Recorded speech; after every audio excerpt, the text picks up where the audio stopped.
Welcome to Vet Talks, your guide to empowering Indian livestock keepers. నమస్కారం.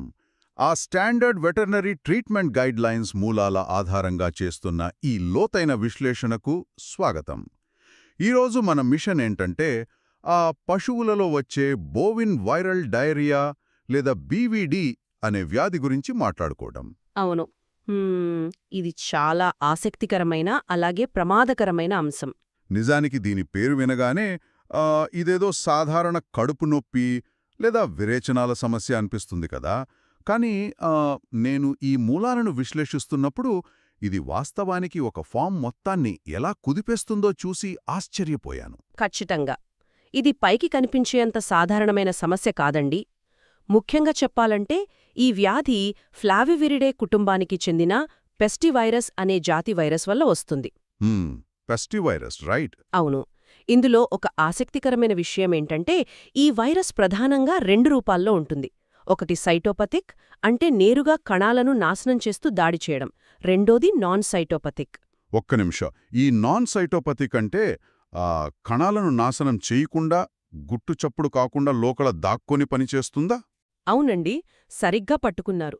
వాస్తవానికి ఫీల్డ్లో పశువులకు ఎక్కువగా సోకేది ఈ నాన్ సైటోపథిక్ రకమే. ఇది బయటకు ఎలాంటి లక్షణాలు చూపించకుండానే పశువుల మందలోకి సైలెంట్గా చొరబడుతుంది. ఓహో, అలాంటప్పుడు ఇదసలు మందలోకి ఎలా వస్తుంది? ఫామ్లో అన్ని జాగ్రత్తలు తీసుకున్నా ఇన్ఫెక్షన్ ఇంత వేగంగా ఎలా వ్యాపిస్తుంది? అక్కడే ఈ వైరస్ మాస్టర్ మైండ్ ఉందండి. ఈ నాన్ సైటోపథిక్ వైరస్ సోకిన గర్భిణీ పశువుల ద్వారా ఇది నేరుగా తల్లి కడుపులో ఉన్న దూడకు చేరుతుంది. అంటే తల్లి కడుపులో ఉండగానే ఆ దూడకు రోగం వస్తుందన్నమాట. అవును. గర్భస్థ దశలో ఉన్నప్పుడు దూడ రోగనిరోధక వ్యవస్థ ఇంకా పూర్తిగా అభివృద్ధి చెందదు కదా. ఆ సమయంలో ఈ వైరస్ ప్రవేశిస్తుంది. అప్పుడు ఆ దూడ శరీరం ఆ వైరస్ను బయటి శత్రువులాగా కాకుండా తన సొంత కణాల్లో ఒకటిగా భావిస్తుంది. వావ్! అంటే దాన్నసలు శత్రువుగా గుర్తించదనమాట. అక్షరాల అంతే. దానిపై ఎప్పటికీ పోరాడదు. అలా పుట్టిన దూడలు చూడ్డానికి ఎంతో ఆరోగ్యంగా ఉంటాయి కానీ జీవితాంతం వైరస్ను వదులుతూనే ఉంటాయి. వీటినే పర్సిస్టెంట్లీ ఇన్ఫెక్టెడ్ లేదా పిఐ క్యారియర్లు అంటారు. వింటుంటేనే భయంగా ఉంది. అంటే ఆ దూడలు పుట్టుకతోనే మందలోకి వచ్చిన ఒక ట్రోజన్ హార్స్ లాంటివన్నమాట.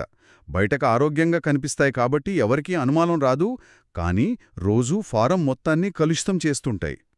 నిజానికి అదే జరుగుతోంది. వాటి విసర్జనల ద్వారా, ఆ కలుషితమైన పరికరాల ద్వారా లేదా కీటకాల ద్వారా మిగతా పశువులకు ఇది చాలా వేగంగా వ్యాపిస్తోంది. సరే, ఈ వ్యాధి పేరులో డయేరియా ఉంది కాబట్టి జీర్ణ వ్యవస్థ దెబ్బతింటుందని అర్థమవుతోంది.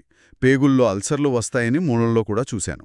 కానీ నన్ను బాగా ఆశ్చర్యపరిచిన విషయమేంటంటే ఈ వైరస్ సోకిన దూడలు సరిగ్గా నడవలేకపోవడం, వణకడం లాంటివి చేస్తాయనుంది. అవును, అది చాలా మందిని ఆశ్చర్యపరుస్తుంది. ఇక్కడే మనం ఈ వైరస్ పనితీరును అర్థం చేసుకోవాలి. ఈ వైరస్ ముఖ్యంగా వేగంగా విభజన చెందే కణాలను లక్ష్యంగా చేసుకుంటుంది. వేగంగా విభజన చెందే కణాలు అంటే తల్లి కడుపులో ఉన్నప్పుడు దూడ ఎదుగుదలలో శరీర సమతుల్యతను నియంత్రించే మెదడులోని సెరిబెల్లం అనే భాగం చాలా వేగంగా పెరుగుతుంటుంది. సరిగ్గా ఆ సమయంలో ఈ వైరస్ దాడి చేయడం వల్ల ఆ మెదడు ఎదుగుదల ఆగిపోతుంది. ఓహో, అంటే మెదడు ఎదుగుదల లోపం వల్ల అవి తూలిపోతుంటాయన్నమాట. అవునండి, దాన్ని సెరిబెల్లార్ హైపోప్లాసియా అంటారు. మెదడు సరిగ్గా వృద్ధి చెందకపోవడం వల్లే ఆ దూడలు నిలబడలేవు, తూలిపోతుంటాయి. సరిగ్గా పాలుగూడా తాగలేవు. పెద్ద పశువుల్లో అయితే పేగుల్లో, ముఖ్యంగా సీకం, రెక్టం ప్రాంతాల్లో తీవ్రమైన అల్సర్లు ఏర్పడతాయి. చాలా భయంకరంగా ఉంది. మరింత ప్రమాదకరమైన వైరస్కు ఏమైనా ఖచ్చితమైన మందు ఉందా? అంటే యాంటీవైరల్ మందులు లేవని, కేవలం సపోర్టివ్ థెరపీ మాత్రమే చెయ్యాలని మూలాలు చెబుతున్నాయి గదా. అవును, మీరు చెప్పింది నిజమే. నిర్దిష్టమైన మందులు లేవు. మరి సెలైన్లు, యాంటీబయాటిక్స్ ఇవ్వడం వల్ల లాభమేంటి? ఇవి కేవలం గాయానికి ప్లాస్టర్ వేసినట్టు తాత్కాలిక ఉపశమనం మాత్రమే కాదా? చూడ్డానికి అలా అనిపించినా సపోర్టివ్ థెరపీ అసలు లక్ష్యం వేరండి. వైరస్ను నేరుగా చంపే మందులు లేవు కాబట్టి వైరస్తో పోరాడాల్సింది పశువు సొంత రోగనిరోధక వ్యవస్థే. డైరియా వల్ల ప్రాణాలు పోకుండా డీహైడ్రేషన్ తగ్గించడానికి ఓఆర్ఎస్ లేదా సెలైన్లిస్తాం.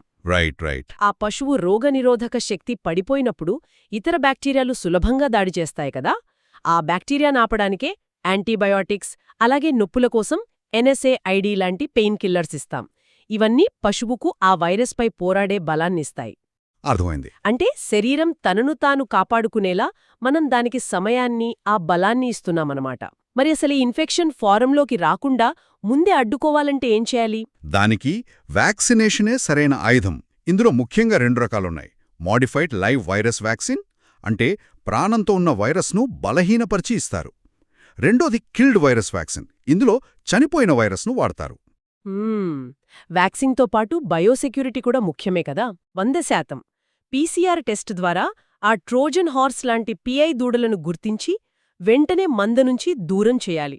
అలాగే కొత్త పశువులను మందలో కలిపే ముందు కనీసం 2 నుంచి 4 వారాల పాటు విడిగా క్వారంటైన్లో ఉంచాలి. దీన్ని బట్టి చూస్తే ఇది కేవలం ఒక పశువు ఆరోగ్య సమస్య మాత్రమే కాదు, మొత్తం ఫారం భవిష్యత్తును నిర్ణయించే జీవభద్రతా సవాలు అని స్పష్టమవుతోంది. ఈ విశ్లేషణ ముగించే ముందు ఒక ఆసక్తికరమైన ఆలోచన. వైరస్ సోకిన పశువులను వేరు చేయడం ద్వారా, బయోసెక్యూరిటీ పాటించడం ద్వారా వ్యాధిని అరికట్టవచ్చని తెలుసుకున్నాం.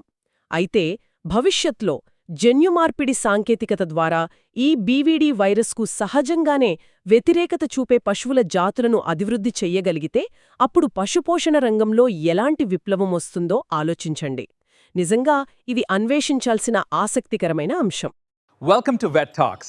Remember to like this video, share it with your friends, and hit that subscribe button for more great content.